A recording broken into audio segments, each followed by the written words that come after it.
మొట్టమొదటిగా నవీన్ యాదవ్ గారికి సీట్ రావడం ఎలా అనిపిస్తుంది ఏంటి అందరికి? నవీన్ యాదవ్ గారికి సీట్ రావడం అంటే పేద వర్గాల్లో బీసీ వర్గాల్లో మా ఈ బిడ్డకు టికెట్ వచ్చిందని చెప్పేసి అని జూబ్లీస్ నియోజకవర్గంలో ఉన్న బడుగు బలైన వర్గాలందరూ కూడా సంతోషపడుతుంది. ఎందుకొరకు నవీన్ యాదవ్ అనేటైన ఒక బీసీ, ఒక యాదవ్ కులానికి సంబంధించుకున్న బిడ్డ కనుక హైదరాబాద్ నగరంలో ఉన్నవాళ్ళు గౌడ్సే కానీ యాదవులే కానీ ముదిరాజులే కానీ వీళ్ళందరూ కూడా కొంత ల్యాండ్ లార్డ్స్గా ఉన్నారు. ఆయన ఒక పేద సామాజిక వర్గానికి సంబంధించిన వ్యక్తి, ఉన్నత చదువుతుంది, ఇతర దేశాల్లో చదువుకొని అక్కడనే వ్యాపారాలు చేసుకోవచ్చు.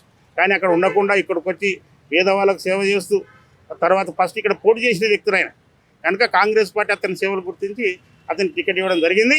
ఖచ్చితంగా అతను గెలిపేయడానికి సిద్ధంగా ఉన్నారు ఈ జూబ్లీహిల్స్ నియోజకవర్గ ప్రజలు. లక్ష అండి, పక్క డ్యామ్ షూర్. వచ్చి ఏం చేస్తారా? పోయిన ఉన్నాడు ఏం చేసి ఇప్పుడు వచ్చిన ఏం చేస్తారు? నేను ఒకటే అడుగుతున్నా, పోయిన ఆయన ఉన్నాడు ఎమ్మెల్యేగా, ఆయన తెలుగుదేశం పార్టీ నుంచి వచ్చిండు. ఇప్పుడు మా కాంగ్రెస్ ప్రభుత్వం నడుస్తుంది. ఇప్పుడు నేను ఎమ్మెల్యేగా ఉన్నాడు. అనుకోకుండా అతను ఆరోగ్యం బాగా చనిపోయిండు. అనుకోకుండా ఎలక్షన్ వచ్చింది. అయినా నీవు నీవు బతికుండా చేసింది ఏముంది, మీరు చనిపోయినా ఏమైంది? కనుక అభివృద్ధి చేసే నాయకుడిని అనుకుంటే ఈ నియోజకవర్గం బాగుపడుతుంది. కనుక ఇది వారసత్వం రాజకీయాలు కాబట్టి భర్త చచ్చిపోతే భార్య, భార్య చచ్చిపోతే ఇంకో ఆయన అన్నట్టు మార్పు అనేది రావాలి. ఇక భర్త చనిపోయింది కనుక ఇక భార్య ఎక్కిద్దామని చెప్పేసి అనుకుంటే అది ఎట్ట కుదురుతుంది? అవునా కాదా? కనుక కొంత మార్పు జరుగుతుంది. నేను ఒకటే మాట అంటున్నాను, మొన్న మనకు కంటోన్మెంట్ ఎన్నిక జరిగింది. ఆ అమ్మాయి కొంత యంగ్ గర్ల్, ఆమె పెళ్ళి కూడా కాలే, అనుకోకుండా యాక్సిడెంట్లో చనిపోయింది 3 నెలలకే. అక్కడ ఎలక్షన్ జరిగింది, కాంగ్రెస్ గెలిచింది. చనిపోయింది కదా అని సానుభూతి ఉండొచ్చు, కానీ లాభమే ఉంది.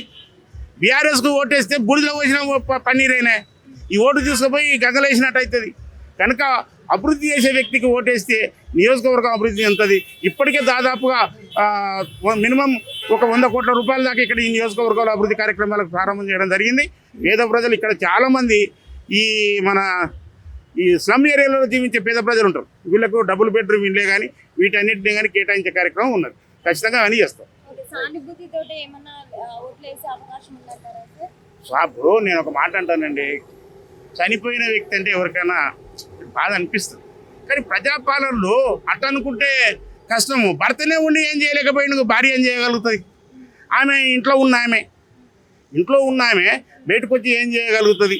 కనుక యువకుడు, నవయువకుడు ప్రజలందరూ కూడా ఆలోచన చేయాలి. సరే, ఆమె అంటే సానుభూతి ఉంది, కానీ ఓటుతోనే సానుభూతి చెప్పవలసిన పనేం లేదు. అట్లా అనుకుంటే కంటోన్మెంట్లో ఆమె చనిపోయిన కుటుంబం వల్ల గెలవాలా, కానీ అక్కడ ఉన్న విఘ్నతతో అక్కడ ఉన్న ప్రజలు కాంగ్రెస్ పార్టీ అభ్యర్థిని గెలిపించారు. ఇక్కడ కూడా కాంగ్రెస్ అభ్యర్థిని గెలిపిస్తారు.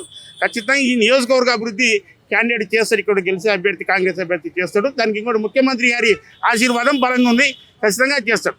ఇప్పుడు రేవంత్ రెడ్డి గారి పరిపాలన ఎలా నడుస్తుందంటారు ఇక్కడంతా? నేను ఒక మాట చెబుతున్నా అండి, రేవంత్ రెడ్డి ఒక మధ్యతరగతి రెడ్డి కుటుంబం నుంచి వచ్చింది.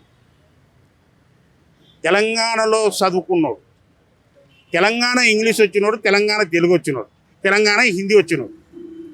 మేమై బట్టలు ఇంగ్లీష్ నేర్చుకొని పోయి అమెరికాలో చదవాల్సిన పని లేదు, లేకపోతే ఇంకెక్కడ చదువుకోవచ్చు. ఇప్పుడు మందిని ముంచడానికి ఎంతో చదివితే ఏం లాభం ఉంది మేడం?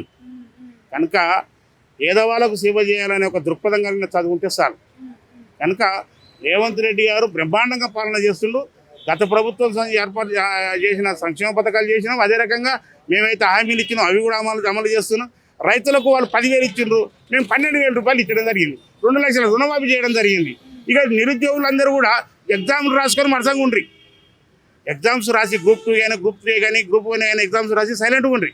అటువంటి వాళ్ళకు ఈరోజు మేము ఉద్యోగ పత్రాలు ఇచ్చుకుంటూ వచ్చినా మీరు చూస్తూనే ఉండరు. గత ప్రభుత్వం మూసిపెట్టింది, మేము వచ్చి ఓపెన్ చేసి అందరికి కూడా ఉద్యోగ పత్రాలు అందించడం జరిగింది. కనుక అన్ని వర్గాలకు సేవ చేస్తున్న పార్టీ. అదే ముఖ్యంగా ఎస్సీ రిజర్వేషన్ వర్గీకరణ 30 సంవత్సరాల పంచాయతీని తెంపిండు రేవంత్ రెడ్డి. అదే రకంగా బీసీలకు 42% రిజర్వేషన్, అదే రకంగా మహిళలకు అసలు ఎంత బ్రహ్మాండంగా మహిళా సంఘాలను ఈరోజు అభివృద్ధి పనులు తీసుకొచ్చారు. క్యాంటీన్లే కానీ బస్సులే కానీ. కనుక ఒకటని కాదండి, బ్రహ్మాండంగా పేద ప్రజలకు సేవ చేస్తున్న వ్యక్తి రేవంత్ రెడ్డి గారు. కనుక అతని పాలన సవ్యంగా జరుగుతుంది, సవ్యంగా ఇక్కడ నియోజకవర్గంలో గెలుస్తుంది. ఇంకా 20 ఏళ్ళు ముఖ్యమంత్రి ఉంటారు రేవంత్ రెడ్డి.